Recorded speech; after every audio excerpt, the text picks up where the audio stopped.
Nandun ka na eh. Bakit hindi mo pa sinigurong patay? May tao nga, di ba? Anong gusto mo? Patikla ka? So hindi na tayo pwedeng tumigil ngayon. It's too late now. Kapag nakapunta si Tyrone sa pulis, sigurado magsusumbong yun. Nakita pa naman niya yung pagmumukha mo. Sigurado ako, sa kulungan ng bagsak mo. Hindi lang ako. Damay ka. Kaya nga gawin mo na ng maayos yung trabaho mo. Tapusin mo na. Huwag mo nang hintayan na makapagsumbong sa pulis ang si Tyrone. Hindi ako mamamatay tao, pero sa pagkakataong to, kailangan mawala na si Tyrone.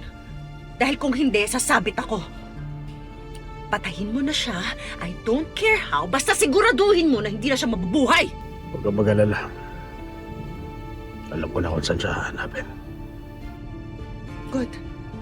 And this time, siguraduhin mo magagawa mo yung trabaho mo, ha? Dahil kapag natapos mo ng trabaho mo, makakaganti na ako kay Rosel. Actually, mas matindi pa nga eh. Dahil yung pinakamamahal niyang anak ang mawawa.